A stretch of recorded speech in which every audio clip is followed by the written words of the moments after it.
अस्सलामु अलैकुम वरहमतुल्लाह। अऊज़ु बिल्लाहि मिनश्शैतानिर रजीम। बिस्मिल्लाहिर रहमानिर रहीम। अल्हम्दुलिल्लाहिल्लज़ी वहदा अस्सलातु वस्सलामु अला मन ला नबिय्य बअदह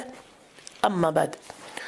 दारुश ऐसी किताब रिक़ाक़ मिन सहीह अल-बुखारी और इस वक्त असल से बाब चलान नो बाब 45 बाबुल हशर अत मज वो पात कुन हदीस नंबर 6522 और आज 6523 हदीस नंबर।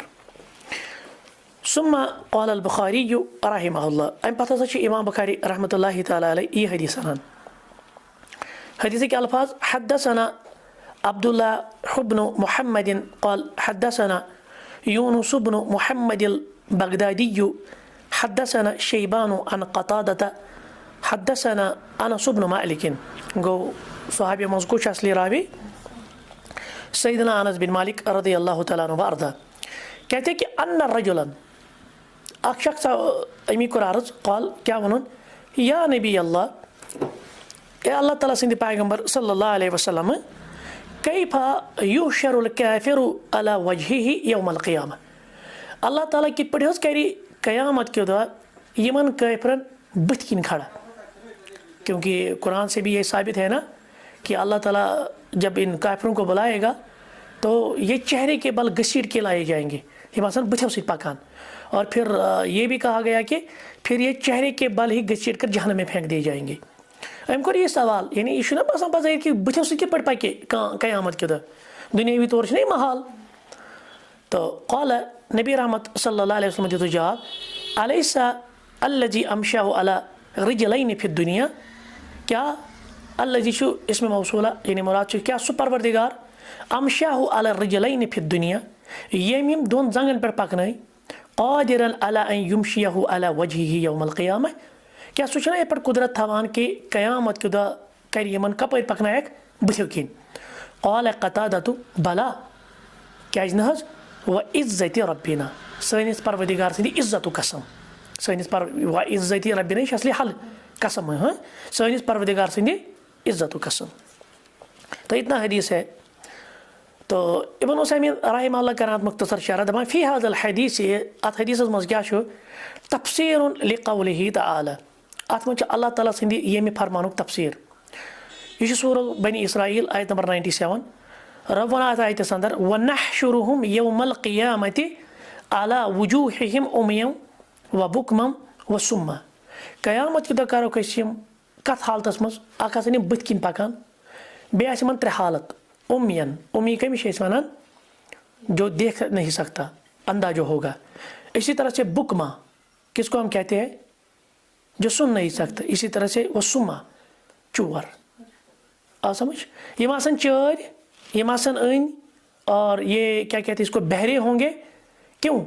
क्योंकि इन्होंने दुनिया में भी अल्लाह की जो हिदायत थी ना या अल्लाह की जो आयत थी ना उसके मुतालिक इन्होंने यही रवैया इख्तियार किया था। ये मज अल्लाह ताला से आयत वुचित क्या लागन अन ये मज रब सुंद हक बूझित क्या लागन चर ये मज इथे पठन बाकी हक बूझित क्या लागन जर आज तुलिमन अल्लाह ताला चोर जोर उन और बे पकन कित पठन बथ किन। फ़हाज़ा रजुल लिहाजा ये शख्स सवाल करो ना इस्तशक़ल कैफ़ यहशरुल काफ़िरु अला वजही अमिस गो ये इश्काल कि अल्लाह ताला कित पट तुली यमन काफिरन बथ किन यानी यमन कित पट पकनाई। फ़बय्यन लहु नबी अलैहिस्सलातु वस्सलाम लिहाजा अमिस कर वज़ाहत पैगंबर करीम सल्लल्लाहु अलैहि वसल्लम अन्नल्लज़ी अमशाहु फिद दुनिया अला रिजलैनि यम अल्लाह ताला निम दोन जंगों से पकनाई दुनिया मज क़ादिरुन अला अन युमशियहु अला वजहिही यौमल क़ियामति सु पर कुदरत थवान कि सु पकनाई यमन बथ किन क़यामत के दह। वहाज़ा जवाबुन वाज़िह ये क्या जवाब ये बिल्कुल वाज़िह अत मज शक तो शुबहत। वफ़ी क़ौलि क़तादा दपान बे सैयदना क़तादा सुन ये मानुन बला व इज़्ज़त रब्बिना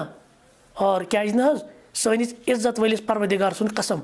दलीलुन दपा अत मज राय ये रहनुमाई अला जवाज़िल हलिफ़ि बिसिफ़ति मिन सिफ़ातिल्लाह अस हेको यह जायज़ अस हेको अल्लाह ताला सिंदो सिफ़ातो अंदर कुनि सिफ़ातो कसम जैसे अल्लाह ताला बेशुमार सिफ़ात ना नमनमत अकिस हदीस मज आमद या ना यमन अस्मा वन लिहाजा रबस सिफत आस ना अस हेको तमि सिफत सत कसम हयत ہٮ۪کو نا ہٲیِتھ اللہ تعالیٰ سٕنٛدِ صِفت سۭتۍ ہٮ۪کو نا اللہ تعالیٰ چھُ صِفت کلامُک صِفت چھُس نا قرآنِ مجیٖد کوٚر تٔمۍ کلام أسۍ چھِ لاوان قرآنٕچ دٔرٕے جٲیِز چھا جٲیِز چھُ قرآنُک قسم ہاوُن چھُ جٲیِز کیٛازِ قرآن کیٛاہ چھُ اللہ تعالیٰ سُنٛد صِفت چھُنہ اللہ تعالیٰ سُنٛد صِفت لہٰذا یُس تہِ صِفت آسہِ رۄبہٕ سُنٛد تَمہِ سۭتۍ ہٮ۪کو أسۍ قسم ہٲیِتھ لِأَنَّ العِزَّتَ صِفَتٌ تِکیٛازِ عزت تہِ کیٛاہ چھُ یہِ تہِ چھُ صِفت عزت تہِ کیٛاہ چھُ سُہ چھُ صِفت کما قالَ تعالیٰ یِتھ پٲٹھۍ اللہ تعالیٰ چھُ وَنان سُبحانَ رَبِّکَ پاک حظ چھُ چون پروردِگار رۄبِّ العزت یُس عزتہٕ وول پروردِگار اَمّا یَصِفوٗن سُہ چھُ کَمہِ نِش پاک یہِ کینٛژھا یِم تٔمِس مُتعلِق چھِ وَنان یعنی یِم ٲسۍ مُشرِکانہ عقایِد یِم ٲسۍ دَپان تٔمِس چھُ شریٖک تٔمِس چھُ اولاد وغیرہ سُہ چھُ یِمو ساروٕے چیٖزو نِش مُنَزَہ تہٕ رِلیٹِڈ پویِنٛٹ کیٛاہ چھُ رۄبِّ العزت چٲنِس عزتہٕ وٲلِس رۄبہٕ سُنٛد قسم آ سَمٕجھ اَتٮ۪ن تہِ آو نا عزتُک قسم آو عزت کیٛاہ چھُ رۄبہٕ سُنٛد صِفت لہٰذا اَمیُک قسم ہاوُن کیٛاہ چھُ تَوَے ہٮ۪کو أسۍ ؤنِتھ رۄبِ عزتُک قسم آو سَمٕجھ نہ رۄبِ کعبٕچ قسم جٲیِز چھُنہ وَنُن رۄبِ کعبہ کی قسم کیٛازِ کعبہٕ کوٚر نا تٔمی پٲدٕ نہ وقالَ تعالیٰ یِتھ پٲٹھۍ سورُے فاتِرَس منٛز چھُ رۄب وَنان فَلِلّٰهِ العِزَّتُ جَمِیعًا تمام عزت کٔمِس خٲطرٕ رۄبَس خٲطرٕ ثُمَّ قالَ البُخاری اَمہِ پَتہٕ چھِ اِمام بُخاری رحمتہ اللہِ علیہ یہِ حدیٖث اَنان أتھۍ بابَس تحت باب الحشرَس تحت اور یہِ چھُ نمبرٕکۍ اعتبار حدیٖث نمبر 6524 6524 حدثنا علی حدثنا سفیان قال عمرو سمعت سعید بن جبیر سمعت ابن عباس گوٚو بُنیٲدی راوی کُس چھُ عبداللہ بن عباس رضی اللہ تعالیٰ عنہما عبداللہ بن عباس کیٛاہ وَنان دَپان سمعت النبی صلی اللہ علیہ وسلم یقول یہِ ہسا بوٗز مےٚ پانہٕ نبی رحمت صلی اللہ علیہ وسلم فرماوان اِنکُم مُلاقُو اللہ تۄہہِ چھُ اللہ تعالیٰ سۭتۍ مُلاقات کَرُن حُفاتن عوراتن مُشاتن غُرلا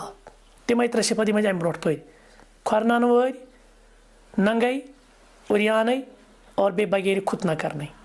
یعنی یِتھ پٲٹھۍ ماجہِ چھُ زٮ۪وان اکھ بَچہِ سُہ تہِ چھُ آسان پَلوو روٚستُے سُہ تہِ چھُ آسان ننہٕ وورٕے سُہ چھُ آسان خُتنہٕ کَرنٕے قال سفیان دَپان سفیانن کوٚر بیان أمۍ کیٛاہ ووٚن حاذا مما نعُدُ یہِ چھِ أسۍ تِمو اَندو گٔنٛزراوان تِمو منٛز گٔنٛزراوان ان ابن عباسن سمعہ من النبی یِم عبداللہ بن عباسن چھِ پانہٕ بوٗزمٕتۍ پیغمبر کریٖم صلی اللہ علیہ وسلم باقٕے حدیٖث گوٚو واجہ کیٛازِ اَسہِ چھِ اَمہِ برونٛٹھ تہِ یہِ حدیٖث پوٚرمُت لیکِن یہِ لاسٹُک یُس یہِ لفظ چھُنہ سفیان سُنٛد وَنُن رضی اللہ تعالیٰ عنہ سُنٛد کہِ أسۍ ہسا چھِ گٔنٛزراوان یہِ رحم اللہ سُنٛد أسۍ ہسا چھِ گٔنٛزراوان کہِ عبداللہ بن عباسن چھِ یُس تِمو اندر تِمو حدیٖثو اندر یِم کٔمۍ چھِ بوٗزمٕتۍ پانہٕ تٔمۍ پیغمبر کریٖم یہِ کیٛاہ مطلب گوٚو أسۍ کَرو أتھۍ شرح ابن عثیمین صٲب وَنان رحمہ اللہ دَپان قولُہُ دَپان یہِ وَنُن اَتھ منٛز راوی سُنٛد قال سفیان سفیانن ہسا ووٚن انما حاذا مما نعُدُ ان ابن عباسن سمعہ من النبی صلی اللہ علیہ وسلم الی آخر یعنی مُراد چھِ یہِ سٲرٕے عبارت انما قال سفیان حاذا یہِ ووٚن کٔمۍ سفیانن کیٛاہ لأن ابن عباسن کما ہوا معلوم کانہ صغیرا کیٛازِ تِکیٛازِ نبی رحمت صلی اللہ علیہ وسلم سٕنٛدِس یُس زن اصل دور اوس نہ تمہِ وِزِ اوس عبداللہ بن عباس کیٛاہ لۄکُٹ بچہِ تِم ٲسۍ لۄکٕٹۍ بچہِ ٹھیٖک وقت روا احادیٖث کثیٖرتن جدن ان رسول مگر أمۍ چھِ واریاہ حدیٖث کٔمِس نِش کٔرۍ مےٚ رِوایت پیغمبر کریٖم سٕنٛدۍ یپٲرۍ چھُ لۄکُٹ بچہِ نابالغ بچہِ یہِ کِتھ پٲٹھۍ کَرِ ییٖتیاہ حدیٖث رِوایت وقت ذکر بعض العلماء دَپان تَتھ چھُ بُنیٲدی وجہ کینٛژھو علماء کوٚر یہِ تہِ ذِکر انہُ لم یحفظ عن رسول الا نحو اربعین حدیٖثن فقط کہِ عبداللہ بن عباسن چھِنہٕ کٔرمٕتۍ محفوٗظ سِوایہِ کٔژ حدیٖث 40 یعنی اصلن چھِ 40 حدیٖث کٔمۍ رٔٹمٕتۍ عبداللہ بن عباسن کٔمہِ نِش یعنی ڈایریکٹ یِمن أسۍ وَنو ڈایریکٹ باقٕے یِم تہِ حدیٖث یِم چھِنہ أنمٕتۍ تِم کِتھ پٲٹھۍ أنِنۍ تیٚلہِ تِم بوٗزۍ تٔمۍ بیٚیَن صحابن نِش تٔمۍ بوٗزۍ تٔمۍ صحابن نِش تِم چھِنہٕ پانہٕ ڈایریکٹ بوٗزمٕتۍ تٔمۍ پیغمبر کریٖم صلی اللہ علیہ وسلم نِش سِوایہِ کۭتیاہ 40 حدیٖث اما بقیت الحدیٖث یِم باقٕے حدیٖث أمۍ کٔرمٕتۍ چھِ رِوایت التی لم یسمعها یِم نہٕ تٔمۍ پانہٕ چھِ بوٗزمٕتۍ فہو انما قد سمعها من الصحابہ تِم چھِ أمۍ بوٗزمٕتۍ باقین صحابن نِش یِتھ پٲٹھۍ سیدنا ییٚمۍ کیٛاہ چھِ وَنان ابوٗ ہُریرہن کوٚر رضی اللہ کیونکہِ تٔمۍ اوٚن نا ایٖمان واریاہ لیٹ سُہ غالبن 5 ہجری منٛز کِنہٕ 7 ہجری منٛز پتہٕ گُزرے نبی رحمت صلی اللہ علیہ وسلم کاہ ہجری منٛزٕے گوٚو 4 ؤرین یپٲرۍ چھِ ساروی کھۄتہٕ زیادٕ رِوایت کہتے ہیں کہ لاکنہُ رضی اللہ عنہ یُرسلُ لہٰذا اَتھ کیٛاہ وَنو اصوٗلی حدیٖثس منٛز کیٛاہ وَنو اَتھ ییٚلہِ نہٕ صحابی ڈایریکٹ بوزِ پیغمبر صٲبس نِش کِہیٖنۍ اَتھ چھِ وَنان مُرسل حدیٖث मगर वह मुरसल सहाबी कमा मर्र अलैना फिल मुस्तला दबाई पढ़े मुस्तला हदीस मज वाजिया कोरमत इस मुरसल सहाबी हुक्मुहु हुक्मुल मुत्तसिल आसान बराबर मरफूक हुकुम क्या सहाबी सुन मुरसलस प्रॉब्लम क्या अगर अमिस ताबी सदिस मुरसलस प्रॉब्लम यह मुरसल ताबी ये क्या वन मुरसल सहाबी सदिस प्रॉब्लम तिक कुल्लु सहाबत उदूल सारी सहाबा क्या आदिल यह ईमान ला सियमा मिस्ल मरासिल इब्न अब्बास इथे पे यमो मज कुस खुसूसन अब्दुल्लाह बिन अब्बास मरासिल लिअन्नहु कान कबीरन यहफज़ु लकट मतलब ये साथ लकट पे बोड़ गो अम बूझ बाकियन साहब अम कर पे महफूज हाँ 40 हदीस जन अम पैगम्बर करीम सल्लल्लाहु अलैहि वसल्लम बूझमत। तो अब हम पहुँचे हदीस नंबर 6525 6550 सुम्मा क़ाल अल-बुखारी रहमहुल्लाह अम पता इमाम बुखारी रहमतुल्लाहि अलैह सही बुखारी मज यह हदीस अनान हद्दसना कुतैबा इब्न सईद हद्दसना सुफियान अन अम्र अन सईद इब्न जुबैर अन इब्न अब्बास रज़ियल्लाहु अन्हुमा क़ाल समिअतु रसूलल्लाह सल्लल्लाहु अलैहि वसल्लम यख्तुबु अलल मिंबर यानी यह सही हदीस इस रात पर ना तो ये वही हदीस है यह रिपीट आमद ये अलबत्ता बेकि सनद सत यथ मज सनदस मज अफराद बदल बह सईद इब्न जुबैर पे तम या अम्र पे सुफियान पे तम हुत मज सईदना अली ना हद्दसना अली यथ मज हद्दसना कुतैबा सो योत बाकी रावी तम सुफियान अम्र सईद इब्न जुबैर अब्दुल्लाह बिन अब्बास रज़ियल्लाहु अन्हुमा क्या यख्तुबु अलल मिंबर नबी रहमत सल्लल्लाहु अलैहि वसल्लम दियुत खुतबा मिंबरस पे यकूल ये वनान ये मिंबरस पे क्या वनुक इन्नकुम मुलाकुल्लाह यकीनन यम साथ अल्लाह ताला से मुलाकात गछि यानी हश्र के दौर क़यामत के दौर खुफातन औरातन गुरला तुम आसो खुरनान वारी तुम आसो उरियान तुम जिसम पे आस कहीं पलव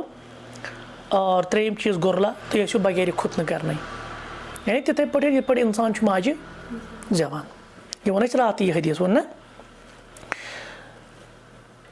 तवे अत शरह मजीद आम कहें कर रात शरह अम पे इमाम बुखारी रहमतुल्लाहि अलैह हदीस नंबर 6550 वन हद्दसनी मुहम्मद इब्न बशार हद्दसना गुंदर हद्दसना शुअबह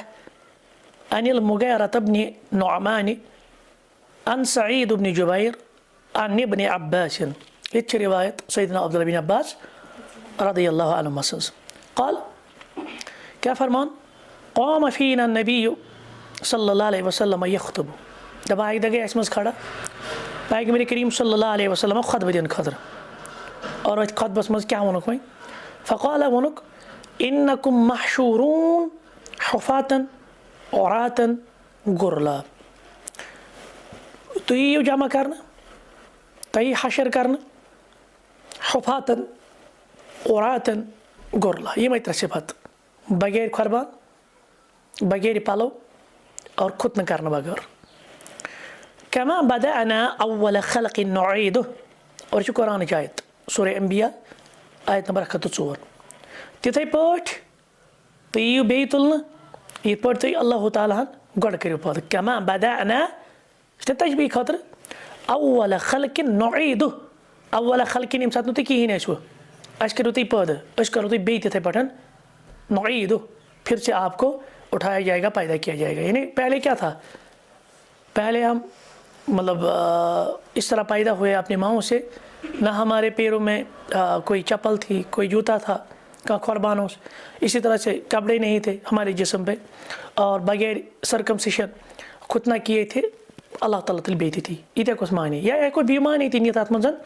कि अल्लाह ताला की कुदरत यम तुम गड करो ना पद सू करो तुम बेत दुबार पद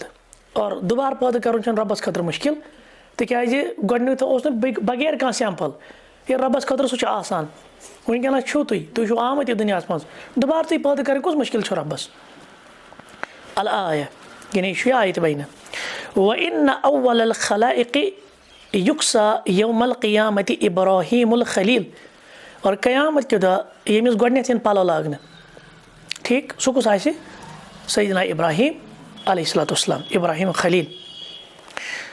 وَإِنَّهُ سَيُجَاءُ بِرِجَالٍ مِّنْ أُمَّتِي اَمہِ پَتہٕ یِن میانہِ اُمت منٛز چھِ پیغمبر صٲب یِمن بوزناوان پَتہٕ کَم یِن میانہِ اُمت منٛز تِم افراد فَيُؤْخَذُ بِهِمْ ذات الشِمال مگر تِمن آسہِ نامے اعمال کَتھ ہَتَس منٛز کھوورِس ہَتَس منٛز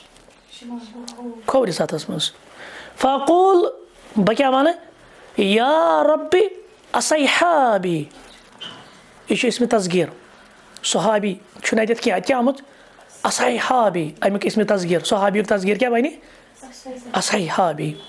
رۄبا میٲنۍ صحابی فیقوٗل یعنی میٲنۍ سٲتھی فیقوٗل اور یی مےٚ جواب یعنی رۄب دی جواب اِنَّکَ لا تدری ما احدث بعدک تۄہہِ چھَنہٕ پَتہ یِمو کیاہ کوٚر تۄہہِ پَتہٕ تُہنٛدِس دیٖنَس سۭتۍ گوٚو یِم چھِ بِدعتی یِم کَم آسان بِدعتی تِم وٕچھنا دیٖنَس سۭتۍ کوٚرمُت بِگاڑ رسول اللہ صلی اللہ علیہ وسلم سٕنٛدِ نیرنہٕ پَتہٕ فاقوٗل بہٕ وَنہٕ تی کما قال العبد صالح یِتھ پٲٹھۍ تٔمۍ صالح بنٛدن ووٚن ییٚتٮ۪ن کُس چھُ صالح بنٛد مُراد حضرت عیٖسیٰ علیہ السلام تٔمۍ کیاہ ووٚن سورہ مائدہ آیت نمبر 117 آیت نمبر 118 وَكُنتُ عَلَيْهِمْ شَهِيدًا مَا دُمْتُمْ فِيهِمْ إِلَى قَوْلِهِ الْحَكِيمِ عیٖسیٰ علیہ السلامس ییٚلہِ قیامت کہِ دۄہ اللہ تعالیٰ پرٛژھنہٕ کیاہ عیٖسیٰ علیہ السلام تۄہہِ اوسوٕ ووٚنمُت یِمن مےٚ پتہٕ بنٲیزیو یعنی مےٚ بنٲیزیو اللہ تعالیٰ یا بہٕ چھُس تٔمۍ سُنٛد نیٚچوٗ یہِ نا یِمن عیٖسایتس منٛز کرسچینٹی منٛز بِگاڑ گوٚو عیٖسیٰ علیہ السلام کیاہ دی تَمہِ وِزِ جواب دَپیٚس رۄبا یوٗت کال بہٕ یِمن منٛز موٗجوٗد اوسُس بہٕ اوسُس یِمن پٮ۪ٹھ گواہ مےٚ دیُت نہٕ یِمن منٛز شِرکِنہٕ نہ چھُ مےٚ یہِ دعوا کوٚرمُت مگر ییٚلہِ بہٕ درٛاوُس پتہٕ ژےٚ تُلتھس بہٕ آسمانس پٮ۪ٹھ چھُنہ عیٖسیٰ علیہ السلام ییٚلہِ کوٚت آو تُلنہٕ آسمانس پٮ۪ٹھ پتہٕ نہ حظ چھَم نہٕ پتہ یِمو کیاہ کوٚر تِکیازِ پتہٕ چھُ اے میانہِ رۄبہٕ تُہی یِمن پٮ۪ٹھ موٗجوٗد تۄہہِ ٲسِو یِمن پٮ۪ٹھ گواہ اچھا مٔزیٖد چھُ آمُت پتہٕ رِوایتن انٛدر کہِ رۄبا اگر ژٕ یِمن عذاب کرکھ اگر ژٕ یِمن سزا دِکھ ژےٚ چھُے مجاز کیازِ یِمو چھِ غلطی کٔرمٕژ لیکن رۄبا اگر ژٕ یِمن بخشکھ ژٕ چھُکھ زبردست غلبہٕ وول تہٕ حکمت وول آ سمجھ یہِ چھُ عیٖسیٰ علیہ السلام سُنٛد کنٹیکسٹ پیغمبر صٲبن ووٚن یِہوے کنٹیکٹ کتھ منٛز ییٚلہِ مےٚ یی پرژھنہٕ میانہِ اُمتس انٛدر یِمن کھوورِتھ آسہِ نامے اعمال یعنی بِدعتی بہٕ کیاہ وَنہٕ تَمہِ وِزِ بہٕ وَنہٕ تی یہِ عیٖسیٰ علیہ السلامن ووٚن وَكُنتُ عَلَيْهِمْ شَهِيدًا مَا دُمْتُمْ فِيهِمْ رۄبا بہٕ اوسُس تیوٗت کال یِمن پٮ۪ٹھ گواہ مےٚ دیُت نہٕ یِمن منٛز یہِ گڑبڑ کرنہٕ دیٖنس سۭتۍ بِگاڑ کرنہٕ یوٗت کال بہٕ اوسُس یِمن منٛز پتہٕ چھنہٕ مےٚ پتہ مےٚ پتہٕ کیاہ کوٚر یِمو قال فیُقال دپان اَمہِ پتہٕ حظ پیغمبر صٲبن فرموو پتہٕ یی مےٚ وننہٕ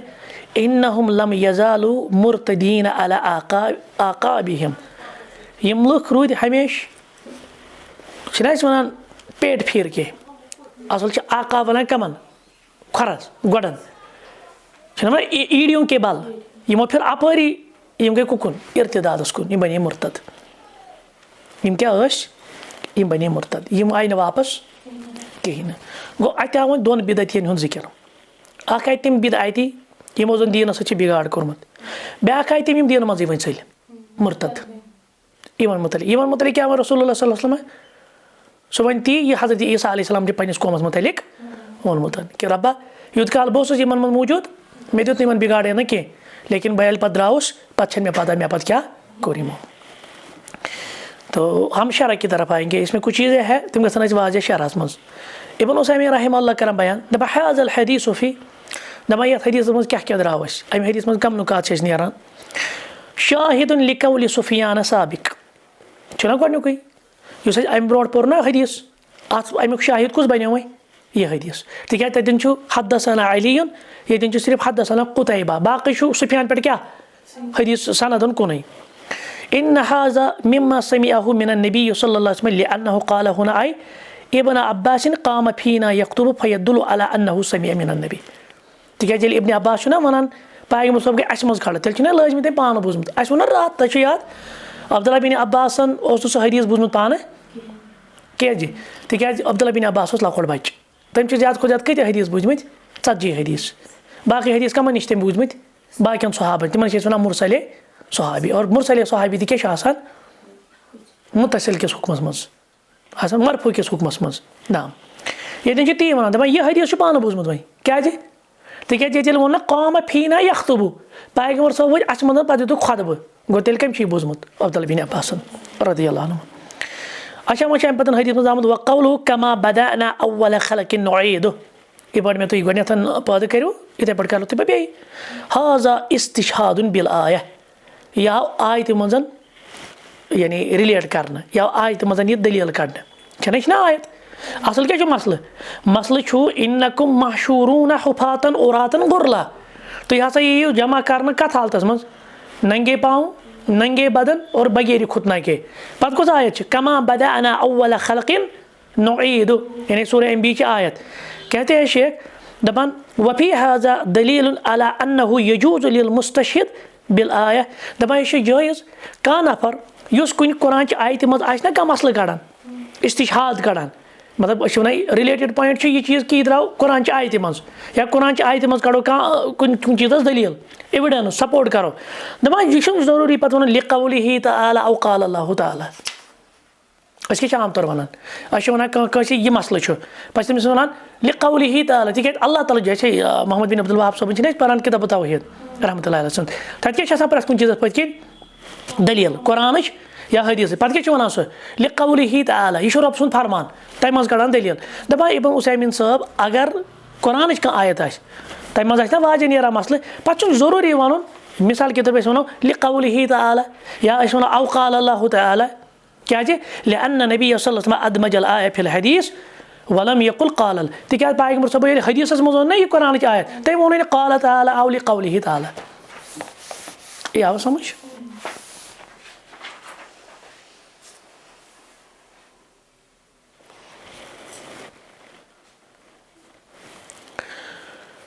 وفیہ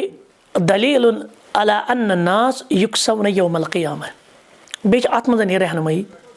کہِ قیامت کیو دۄہ یِن لُکن کیٛاہ لاگنہٕ پَلو کیٛازِ سٲری کیٛاہ آسان اُریانٕے لہٰذا یِن لُکن لاگنہٕ پَلو وَأَنَّ اَوَّلَ مَن یُکسا اور گۄڈنیُک سُہ شخص یۄس پَلو یِن لاگنہٕ اِبراہیٖمُ علیہ الصلاتُ وَسلام آو سمجھ یِتھ پٲٹھۍ اَمہِ برونٛٹھ تہِ پوٚر نہ اَسہِ تہٕ پَرو أسۍ ییٚتہِ منٛز کِنہٕ کِتابہٕ توحیٖدَس منٛز نبی رحمت صلی اللہ علیہ وسلم فرمو نہ موسیٰ علیہ السلامَس مُتعلِق ییٚلہِ یہِ سٲری بے ہوش گژھان سُہ پَرِ ییٚتہِ کِتابہِ منٛز گۄڈنیُک ییٚلہِ پھوٚک گژھِ گژھان نہ سٲری پَتہٕ ییٚلہِ دوٚیِم پھوٚک گژھِ تُلان بیٚیہِ بہٕ ہسا وٕچھِ موسیٰ علیہ الصلاتُ وسلام عرشہِ مجیٖدَس تھٲومٕتۍ عرشہِ مجیٖدَس تَل کَنۍ مےٚ چھَنہٕ مگر پَتہ یہِ چھا تِمو اَنٛدر یِم بے ہوش ٲسۍ گٔمٕتۍ یِم کٲشِر پٲٹھۍ مٔمٕتۍ ٲسۍ پَتہٕ ؤتھۍ بیٚیہِ کِنہٕ موسیٰ علیہ السلام چھِ تِمو اَنٛدر یُس ہُمہِ نِش اِستثنا چھُ یِم نہٕ بے ہوش گژھن کینٛہہ تَتٮ۪ن ترٛایہِ کٔمۍ سٕنٛز فضیٖلت اَسہِ موسیٰ علیہ السلام سٕنٛز ییٚتٮ۪ن چھُ سیدنا ابراہیٖم علیہ الصلاتُ وسلامَس مُتعلِق کہِ قیامت کیو دۄہ مخلوٗقو اَنٛدر ییٚمِس پَلو لاگان سُہ کُس آسہِ ابراہیٖم الخلیٖل علیہ الصلاتُ وسلام وَحاظِہی مِعزۃ اللہُ دَپان یہِ گٔے یِہٕنٛز فضیٖلت یہِ گٔے نہ فضیٖلت لُکو منٛز ساروی کھۄتہٕ گۄڈٕ یہِ وقت ذکرنا فی رِسالہ البتہ مےٚ چھُ تذکِر کوٚرمُت پنٛنِس رِسالس منٛز یہِ کُس چھُ وَنان ابن عثیمیٖن صٲب أمِس کُس رِسالہٕ چھُ عقیٖدتِ اہلِ سُنتِ والجماع تَتھ چھُ ناو اَصلی عقیٖدتُ اہل السُنتِ والجماع ییٚتٮ۪تھ کیٛازِ آو عقیٖدتِ تِکیٛازِ فی رِسالتِس پٮ۪ٹھ چھُ یَتھ گژھان یہِ اعراب دَپان اہل السُنہ والجماعتُک عقیٖدٕ تَتھ رِسالس منٛز چھُ مےٚ ذِکِر کوٚرمُت ان من حصلت لہُ میٖزتُن وخصیٖصتُن من غیرِ دَپان اگر سا کٲنٛسہِ مُتعلِق کانٛہہ فضیٖلت آسہِ ثٲبِت یا کانٛہہ خصوٗصیت آسہِ ثٲبِت فلا یقتضی ذالِکَ تبزیٖلہُ علی غیرِہِ تبزیٖلن مطلقن یہِ چھَنہٕ آسان مُطلق فضیٖلت باقین پٮ۪ٹھ کینٛہہ